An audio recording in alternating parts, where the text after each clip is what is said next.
عليكم ورحمة الله وبركاته. إن الحمد لله نحمده ونصلي على رسوله الكريم.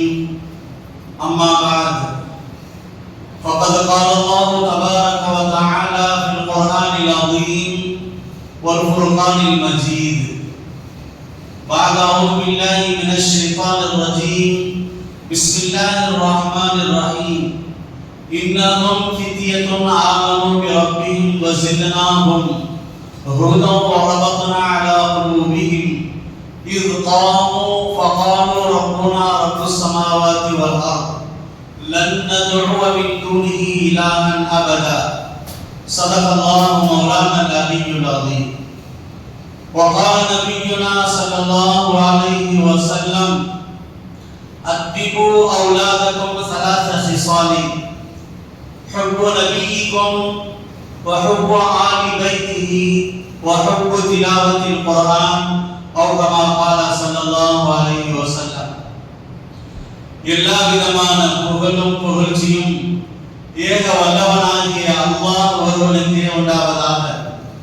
ஸலவாத்தும் ஸலாமும் நம்முடைய உயிரிலும் மேலான உத்தம நபி ஸல்லல்லாஹு அலைஹி வஸல்லம் அன்னவர்களின் மீதும் அன்னவர்களின் சத்திய சன்மார்க்கத்தை முழுமையான முறையில் பின்பற்றிய உத்தம சத்திய சஹாபா பெருமக்கள் மீதும் அவர்களை பின்துயர்ந்த அனைத்து நல்லடியார்கள் நம்மவர்களின் மீதும் அல்லாஹ்வின் சாந்தியும் சமாதானமும் என்றென்றும் நின்று நிலவட்டுமாக. கணியத்திற்குரிய அன்பார்ந்த பெரியோர்களே, சகோதரர்களே, அல்லாஹ் தபாரக வ தஆலா மனிதர்களை பல கட்டங்களாக பல பருவங்களாக அல்லாஹ் தஆலா படைத்திருக்கின்றார், உண்டாக்கி இருக்கின்றார். அல்லாஹ் தஆலா அதை பற்றி தனது திருமறையிலே சொல்லும் பொழுது கூறுகின்றான்: அல்லாஹுல்லதீ ஹலககும் மின் துஅஃபின். அல்லாஹ் சொல்றான், அல்லாஹுல்லதீ ஹலககும் மின் துஅஃபின். அல்லாஹ் உங்களை படைத்திருக்கின்றான் பலகீனமான நிலையில, பலகீனமான ஒரு படைப்பு, பலகீனமான ஒரு பருவம். அது என்ன பருவம்? குழந்தை பருவம், இளமை பருவம்.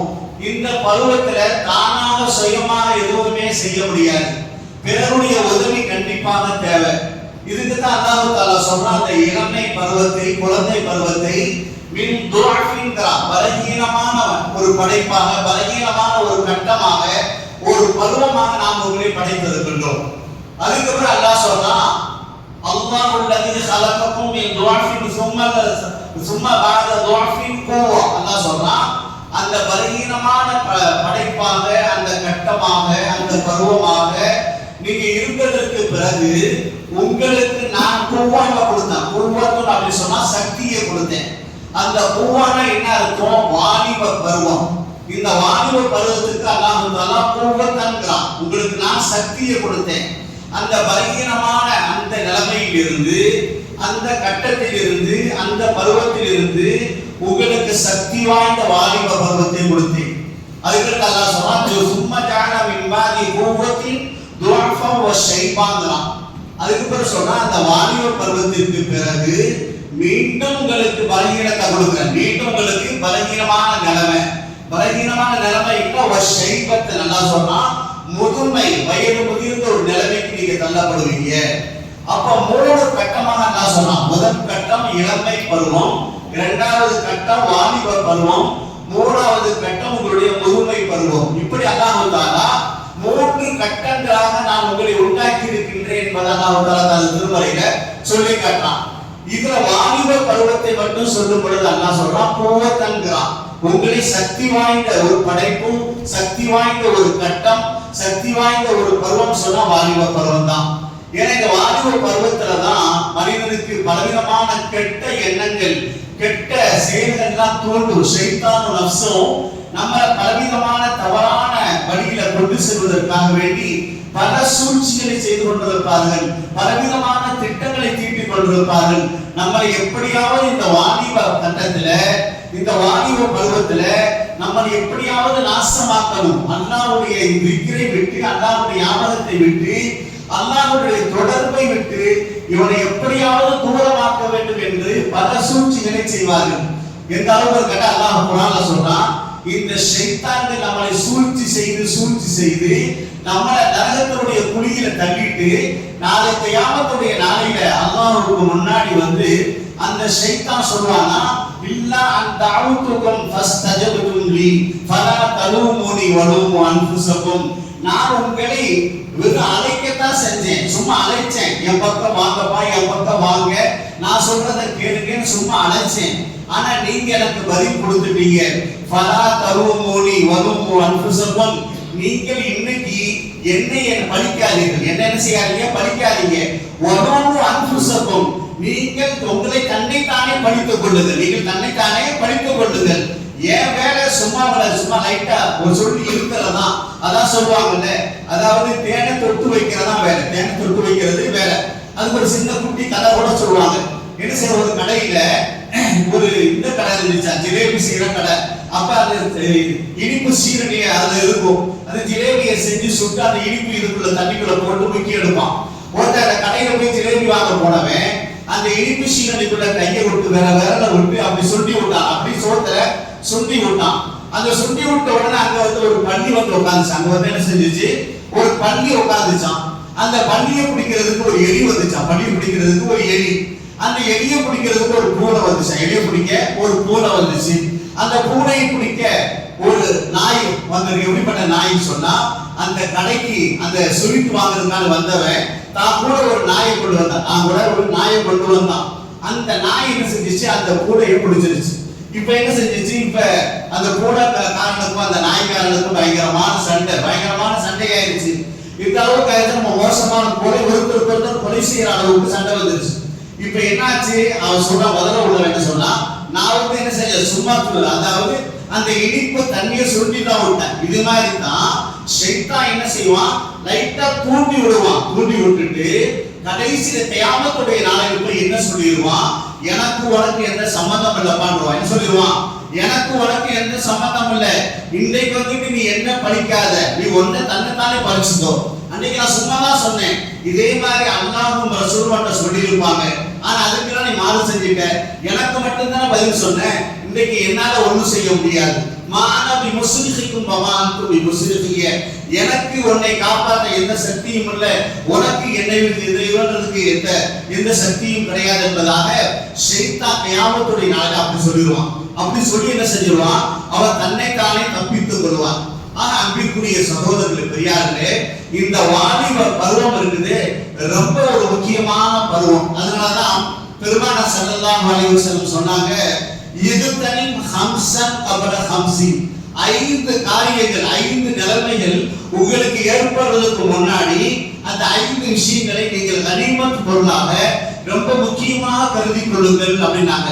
அதுல முதலாவது அந்த 5 விஷயத்துல முதலாவது சொன்னாங்க, ஷபாபக கபல ஹரமிக. முதலாவது சொன்னாங்க, ஷபாபக கபல ஹரமிக.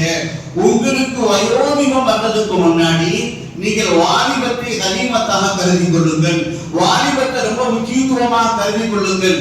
ஏன்னா வயோதிகம் வந்துருச்சுன்னா நம்ம ஒழுங்கான முறையில சஜதா செய்ய முடியாது, பூமியில தலைய வச்சு சஜதா செய்ய முடியாது, சேர்ல நிர்பந்தமா சேர்ல உட்கார்ந்து தொழுகிற ஆயிரும், ரொம்ப நேரம் தொழுக முடியாது, ரொம்ப நேரம் நிற்க முடியாது, நம்ம ஒண்ணுமே செய்ய தொடர்ந்து ஒரே இடத்துல உட்கார்ந்து குர்ஆன் ஓத முடியாது, பலவிதமான பலவீனங்கள் வந்துரும். அதனாலதான் பெருமானார் ஸல்லல்லாஹு அலைஹி வஸல்லம் சொன்னாங்க, ஷபாபக கபல ஹரமிக.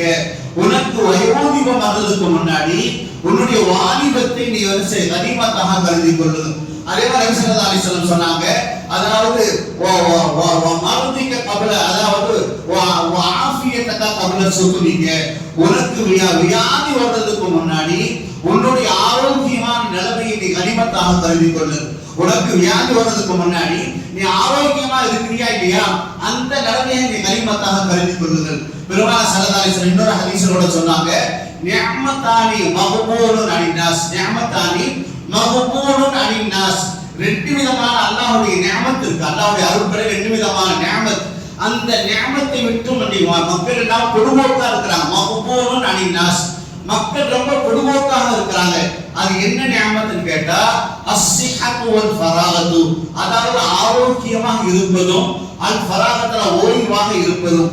இந்த 2 பெரிய நிஅமத். இன்னைக்கு ஆரோக்கியமா அல்லாஹ் கொடுத்திருக்கிறானே, ஒவ்வொருத்தரும் நினைக்கணும், ஒவ்வொரு நோயாளியாக இருக்கட்டுமே, நோயாளியா இருக்கட்டும், சுகக்காரங்களா இருக்கட்டும், அவங்க நினைக்கணும், என்னைய விட அவர் எவ்வளவு பலகீனமா போயிட்டாரு, அவர் எவ்வளவு முடியாம கிடக்கிறாரு, அல்லாஹ் எனக்கு சுகர் மட்டும் தானே கொடுத்திருக்கான், நான் நல்லா இருக்கிறேனே அப்படி நினைக்கணும். ஒவ்வொருத்தரும் அப்படி நினைக்க. அதான் நபிகள் சொன்னாங்க, அதாவது நீ வியாதி வர்றதுக்கு முன்னாடி நீ சுகமாக இருப்பதை, ஆரோக்கியமாக இருப்பதை நீ கனிமத்தாக கருதிக்கொள் என்பதாக பெருமானார் ஸல்லல்லாஹு அலைஹி வஸல்லம் சொன்னாங்க.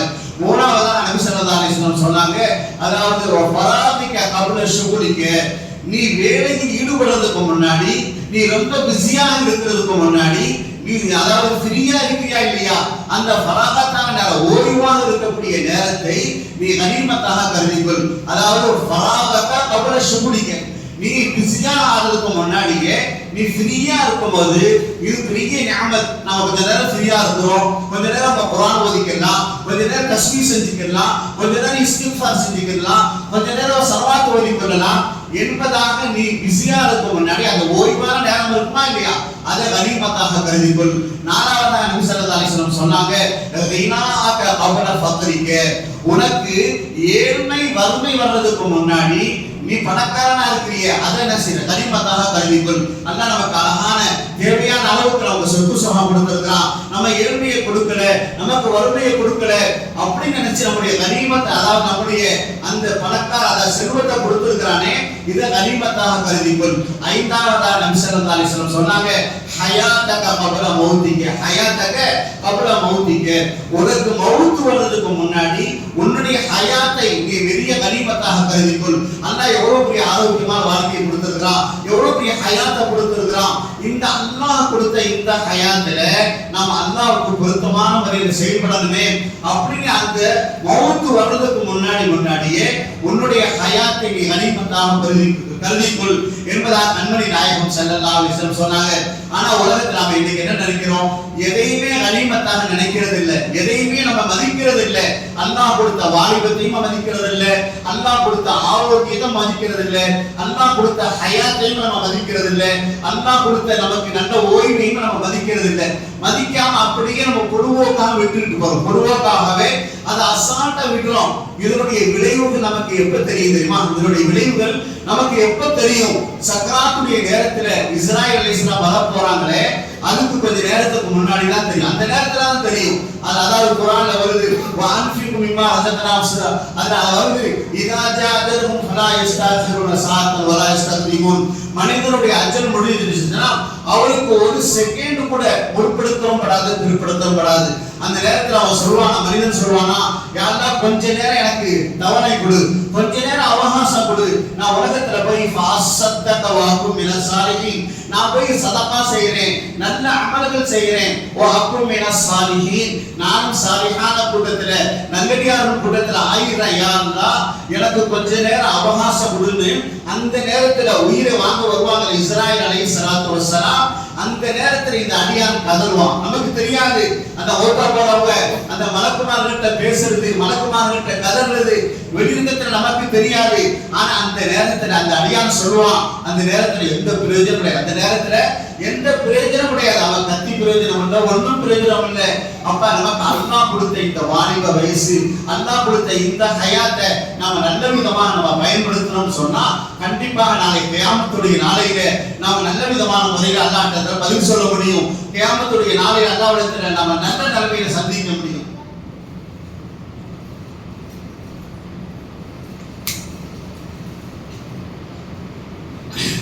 குர்ஆன் அல்லாஹ் தபாரக வ தஆலா எத்தனையோ வாலிபர்கள் நபிமார்களை பத்தியும் பல நல்லடியார்களை பத்தியும் அல்லாஹ் தஆலா குர்ஆன்ல சொல்லி இருக்கான், நிறைய சம்பவங்களை சொல்லி இருக்கான். உதாரணத்துக்கு யூசுப் அலைஹிஸ்ஸலாமுடைய சம்பவத்தை எடுத்து பாப்போம். யூசுப் அலைஹிஸ்ஸலாம் அவங்க வாலிப வயசுல அவங்களுக்கு கூட பிறந்தவங்க மொத்தம் 12 பேர். அவங்க கூட பிறந்த மொத்தம் எத்தனை பேர்? 12 பேர். யூசுப் அலைஹிஸ்ஸலாம் அல்லாம 11 பேர். யூசுப் அலைஹிஸ்ஸலாமுக்கு மூத்தவங்க 10 பேர். யூசுஃபுடைய மூத்த அண்ணன்மார் எத்தனை? மொத்தம் 10 பேர். யூசுப் அலைஹிஸ்ஸலாமுடைய தம்பி புனியாமின் ஒரே ஒரு தம்பி தான். இப்ப இந்த யூசுப் அலைஹிஸ்ஸலாம் ரொம்ப அழகா இருப்பாங்க. ஹதீஸ்லயே வருது, குர்ஆன்லயே வருது. அதாவது அல்லாஹ் தஆலா உலகத்துல படைச்ச மனிதர்களையே ரொம்ப அழகானவங்க யூசுப் நபி தான். ரொம்ப அழகானவங்க யாரு? ரொம்ப முகத்தை பார்த்தாலே எந்த பொம்பளைகள் ஒழுங்கு ஆம்பளைக்குமே அவ்வளவு லைக் பண்ண போல இருக்கு, அப்படி இருக்கும், அப்படி பல பல ரொம்ப அழகா இருப்பாங்க. அந்த அளவுக்கு அல்லாஹ் தாலா அவளுக்கு அவ்வளவு பெரிய அழகை கொடுத்திருந்தான். அப்ப அதனால இல்ல, பொதுவாகவே சில பெற்றோர்களுக்கு சில பிள்ளைங்க மேல தனி பாசம் இருக்கும், மற்ற சில பிள்ளைங்களை விட சில பிள்ளைங்க மேல பாசம் இருக்கும். யூசுப் அலைஹிஸ்ஸலாம் மேல தன்னுடைய அவங்க தகப்பனார் யாக்கூப் அலைஹிஸ்ஸலாமுக்கு ரொம்ப பிரியம், ரொம்ப பாசம்.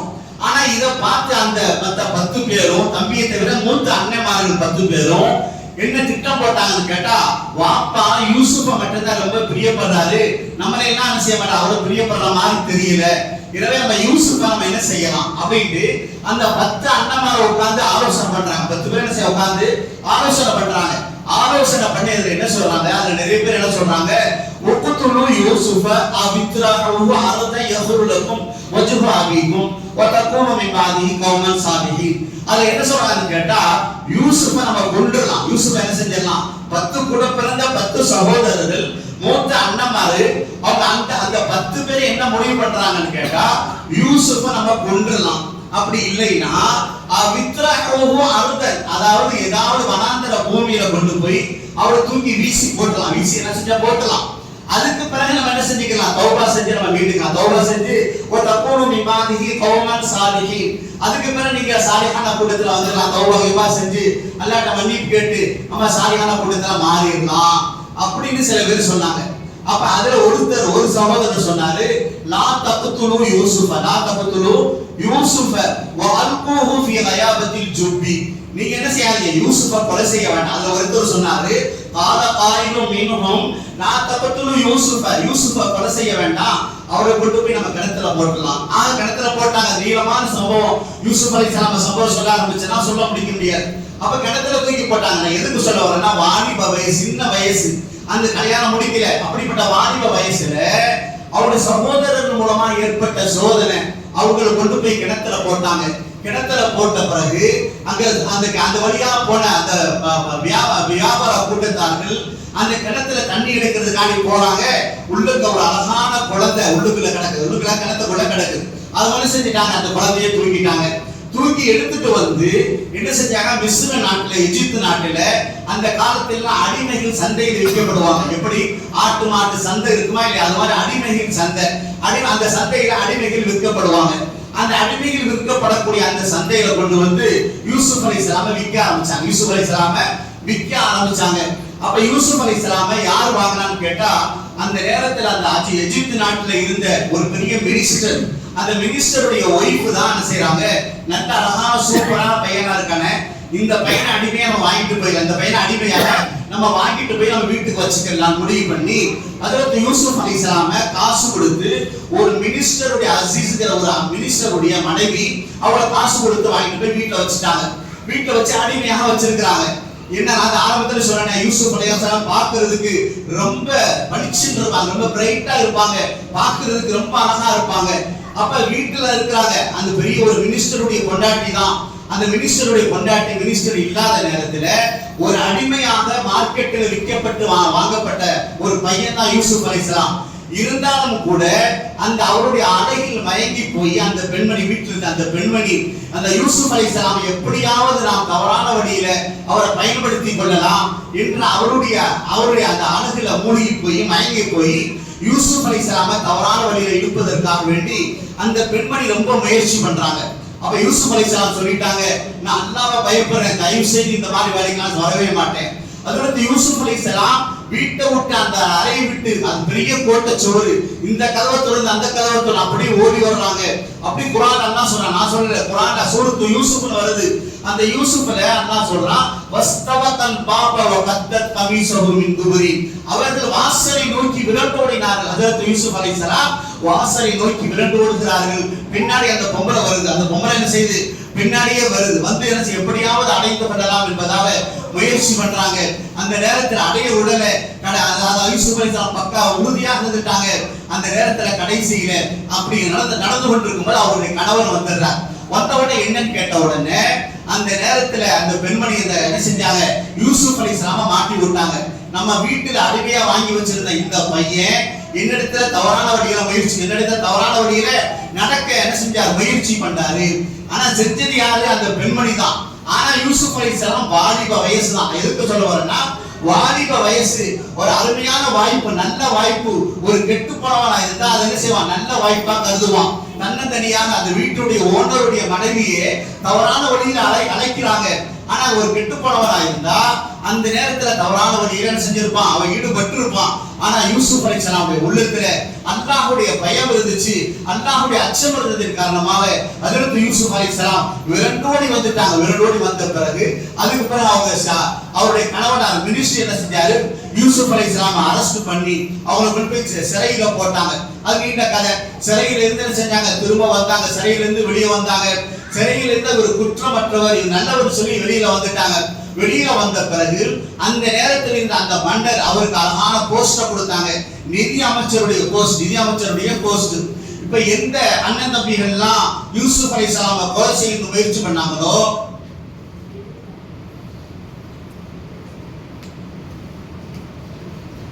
சரியான பஞ்சம், அந்த காலத்துல சரியான பஞ்சம். அப்ப மக்கள் எல்லாம் என்ன செய்யறாங்க, யூசுப் அலைஹிஸ்ஸலாம் நிதி அமைச்சரா இருக்கிறாங்க. அப்ப நிதியமைச்சர் போய் நிறைய பொருளாதாரங்கள் வாங்கிட்டு கொண்டுகிட்டு இருக்கிறாங்க. தனக்கு தேவையான தானியங்கள் அதெல்லாம் வாங்குறாங்க. அப்ப எந்த சகோதரர்கள் யூசுப் அலைஹிஸ்ஸலாமை கொலை செய்யலாம் முயற்சி பண்ணாங்களோ அதே சகோதரர்கள் இப்ப போறாங்க. யார்கிட்ட போறாங்க, யூசுப் அலைஹிஸ்ஸலாம்கிட்ட போறாங்க. போய் என்ன சொல்றாங்க, காலு தல்லாஹி லக்கத் ஆஸரக அல்லாஹு அலைக வின் குன்னா லகாதீன். என்ன சொல்றாங்க, யூசுஃபே அல்லாஹ் தஆலா உனக்கு நல்ல போஸ்ட கொடுத்திருக்கான். அல்லாஹ் தஆலா லக்கத் ஆஸரக அல்லாஹு அலைக, அல்லாஹ் தஆலா உனக்கு நல்ல போஸ்ட கொடுத்திருக்கான்.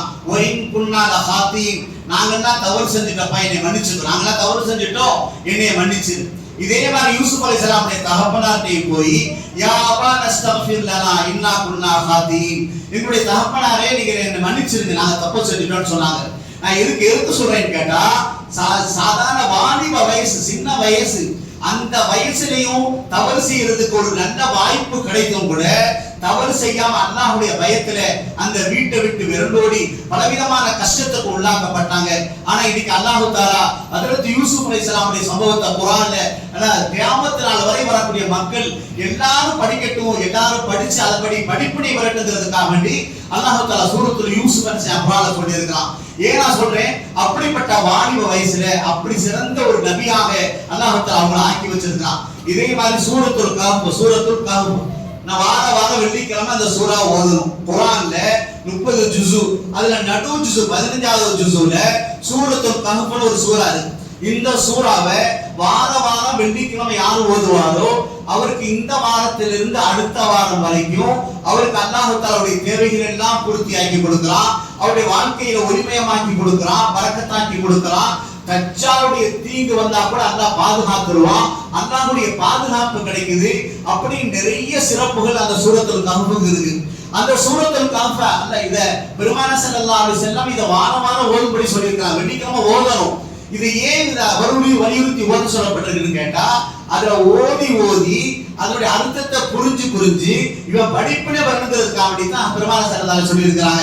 ஏன்டா அந்த சூரத்துல் கஹ்ஃப்லயும் சில வாலிபர்களை பற்றி தான் அல்லாஹ் சொல்றான். சில வாலிபர்களை பற்றி தான் சொல்றான். சூரத்துல் கஹ்ஃப் என்னதுன்னா புகைன்னு அர்த்தம். அல் கஹ்ஃப்னு சொன்னா புகை. அஸ்ஹாபுல் கஹ்ஃப்னா புகை வாசிகள். இன்னஹும் ஃபித்யத்துன், அல்லாஹ் சொல்றான் இன்னஹும் ஃபித்யத்துன் ஆமனு பிரப்பிஹிம். அந்த காலத்துல, எந்த காலத்துல, நபி ஸல்லல்லாஹு அலைஹி வஸல்லம் வர்றதுக்கு கொஞ்ச நாளைக்கு முன்னாடி, ஈசா அலைஹிஸ்ஸலாமுக்கு பிறகு பெருமானார் ஸல்லல்லாஹு அலைஹி வஸல்லம் வர்றதுக்கு சில 100 ஆண்டுகளுக்கு முன்பாக நடந்த ஒரு சம்பவம் தான். அந்த நேரத்துல ஒரு பெரிய அரசன் இருந்தான், பெரிய முஷ்ரிக்கான அரசன். அந்த அரசன் சிலை வணங்கக்கூடியவன். யாராவது ஈமான் கொண்டவங்க, அல்லாஹ் ஒருவன் தான் அந்த ஈமான் கொண்டவங்க இருந்தா அவனை உடனே கொலை செஞ்சிருவான். அவன் எப்படிப்பட்டனா, வருஷத்துல ஒரு பெரிய விழா, பெரிய என்ன செய்யா விழா நடத்துவான். அதாவது சாமிகளுடைய தெய்வங்களுடைய விழா. அந்த விழாவுல எல்லாரும் கலந்து கொள்ளணும். ஒரு தடவை அந்த வருஷத்துல ஒரு நாள் நடக்கக்கூடிய அந்த விழாவுல, திருவிழாவுல அந்த பாக்குறான், எல்லாரும் வந்துட்டாங்கன்னு பாக்குறான். பார்த்தா சில வாலிபர்கள், ஒரு 6-7 வாலிபர்கள் வரல. சில வாலிபர்கள் அந்த ஊர்ல இருந்து வரல. அப்ப என்ன செஞ்சா, உடனே தேடும்படி சொன்னான். அப்ப அந்த வாலிபர்கள் என்ன செஞ்சாங்க, ஒவ்வொரு ஒரு வாலிபர் என்ன செஞ்சாரு, ஒரு மரத்தடியில இருந்து ஒதுங்கினார். ஒரு மரத்தடியில இருந்து ஒதுங்கினார். எதுக்காண்டி ஒதுங்கினாரு, இவனுடைய இந்த திருவிழாவுக்கு போகக்கூடாது, இங்க போனா அந்த சிலைக்கு மாலை போடுமா, இது பண்ணுமா, அதனால இதை விட்டு தப்பிக்கணுங்கிறதுக்காக வேண்டி ஒரு மரத்தடியில கீழே வந்து ஒதுங்கினாங்க. ஒதுங்கி அங்க ரெண்டு என்ன அல்லாஹ்வை இபாதத் செஞ்சுக்கிட்டு இருந்தாங்க. அடுத்த கொஞ்ச நேரத்துக்கு பிறகு இன்னொரு வாலிபர் வந்தார். இப்படி வந்து மொத்தம் 7 வாலிபர் வந்தாங்க. மொத்தம் எத்தனை வாலிபர்கள்? 7 வாலிபர்கள் அந்த மரத்தடியில ஒன்று சேர்ந்துட்டாங்க. ஆனா இவர் வர்றது அவருக்கு தெரியாது, அவர் வர்றது இவருக்கு தெரியாது. 7 வாலிபர்கள் யாரும் ஒருத்தருக்கு ஒருத்தர் போன்லயோ மெசேஜ கொடுக்கல, யாரும் பேசிக்கல. அப்ப தனித்தனியா வந்து என்ன செஞ்சாங்க, அந்த நேரத்துல அந்த மரத்தடியில இபாதத்துக்காக ஒன்று சேர்ந்துட்டாங்க. இப்ப அந்த அரசன் கூட விட்டான், அந்த 7 வரையும் பிடிச்சிட்டு வாங்க. என்னப்பா சொல்ற? நான் சொல்றத இந்த தெய்வத்தை தான் நீ வணங்கணும், இந்த அல்லாஹ் இருக்கிறான் சொல்லக்கூடாது. என்ன சொல்றீங்க? அவங்க அந்த நேரத்தில் சொல்லிட்டாங்க, நான் கண்டிப்பாக அல்லாஹ் ஒருவன் தான், உன்னை என்ன படைச்சவன் அல்லாஹ் ஒருவன் தான், இந்த வான பூமியை படைச்சவன் அந்த அல்லாஹ் ஒருவன் தான், அவரை தான் நாங்க நம்புவோம் உறுதியா சொன்னாங்க. அப்ப அந்த மன்னன் சொன்னா, உங்களுக்கு நான் சில நாட்கள் அவகாசம் தரேன், சில நாட்கள் அவகாசம் தரேன், அதுக்குள்ள நீங்க திருந்தி வந்துருங்க. வந்துட்டா அவங்களை விட்டுட்டேன், இல்லைட்டா அவங்களை கண்டிப்பா நான் கொலை செஞ்சிருவேன், தூக்கு மேடையில ஏற்றி உங்களை கண்டிப்பா கொலை செஞ்சிருவேன்டான். அப்ப அந்த 7 வாலிபர்கள் கொஞ்சமும் பயப்படல. என்ன செஞ்சாங்க, அந்த ஊர்ல இருந்த ஒரு மலைக்கு மேல ஏறிட்டாங்க. மலைக்கு மேல ஏறி ஒரு குகையில போய், உள்ளுக்குள்ள ஒரு சின்ன குகையில அந்த 7 பேரும் போயிட்டாங்க. போய் என்ன செஞ்சாங்க, அங்க போய் இருந்து இபாதத் செஞ்சுக்கிட்டு இருக்காங்க. அல்லாஹ் என்ன செஞ்சா, அந்த மலையில அந்த குகையில யாருக்கும் தெரியாம ஒரு கல்லை வச்சு அடைச்சிட்டான். ஒரு கல்லை பாறாங்கல்ல உருட்டி விட்டு அடைச்சிட்டான்.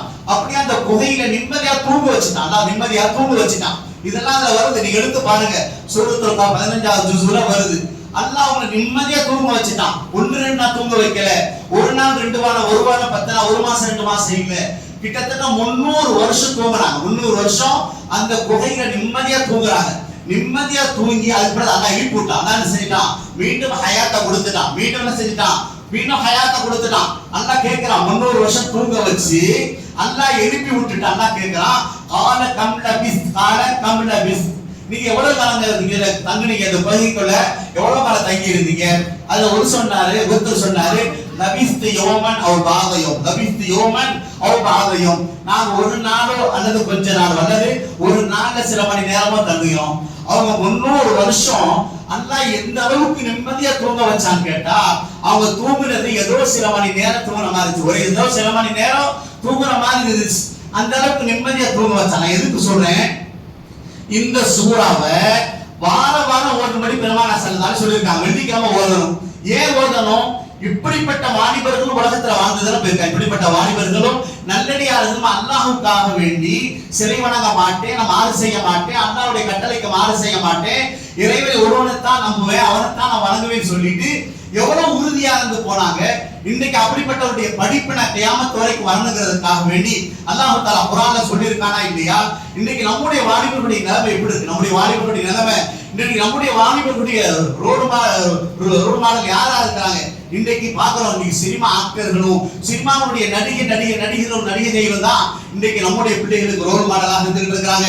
நம்ம பிள்ளைகளுக்கு முன்மாதிரி அவனா இருந்துகிட்டு இருக்கிறான். அவனை மாதிரி முடி வைக்கிறான், அவனை மாதிரி என்ன செய்யறான், கழுத்துல செயின் போடுறான், கையில ஒரு வளையலை கட்டுறான், அவனை மாதிரி என்ன செய்யறான், ஒண்ணு செய்யறான். எல்லாம் பார்த்தா ஒண்ணு சினிமாவுடைய ஆக்டர்கள் செய்யறதா இருக்கணும், அல்லது எவனாவது, அதாவது கிரிக்கெட் வீரனோ அல்லது ஃபுட்பால் வீரனோ எவனாவது செய்யக்கூடிய அந்த மாதிரி விஷயத்தை தான் நம்முடைய வாலிபர்கள் இன்னைக்கு பின்பற்றாங்களே தவிர அல்லாஹ் ரசூலுடைய விஷயத்தை பின்பற்றதே கிடையாது. அல்லாஹ் ரசூலுடைய விஷயத்தை பின்பற்றாதனால தான் இன்றைக்கு சமுதாயம் மோசமா நம்ம போயிருச்சு. எந்த அளவுக்கு ஹதீஸ்லயே வருது, அதாவது கழுத்துல கையில ஆபரணங்கள் போடுறதெல்லாம் இதெல்லாம் பெண்களுக்கு சொந்தமானது, யாருக்கு சொந்தமானது? ஆண்களுக்கு சொந்தமானதே கிடையாது. ஹதீஸ்ல வருது, கியாமத் நாள் நெருக்கத்துல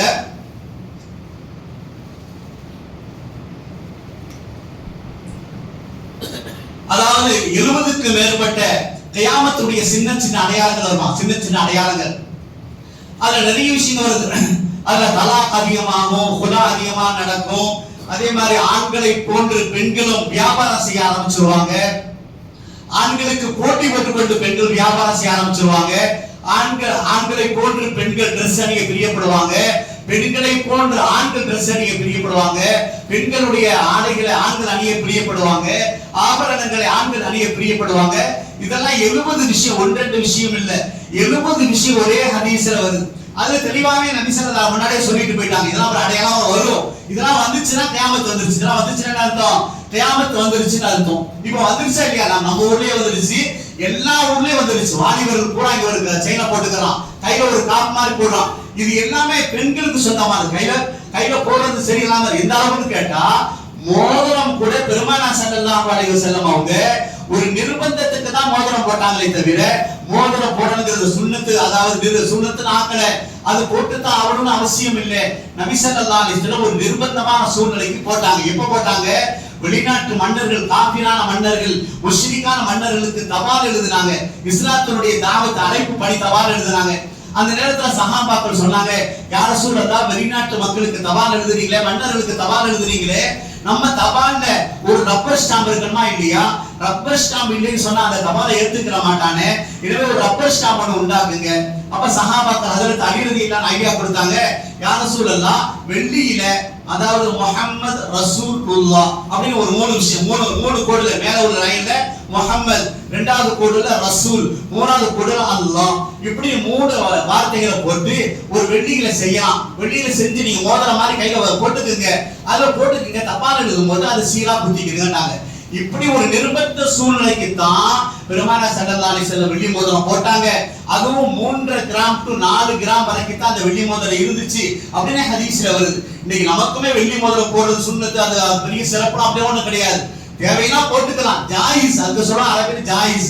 வெள்ளி மோதிரம் போடுறது அனுமதிக்கப்பட்டிருக்கிறதே தவிர அது போட்டு ஆகணும் சுன்னத்து, அதுக்கு எவ்வளவு பெரிய நன்மைலாம் கிடையாது.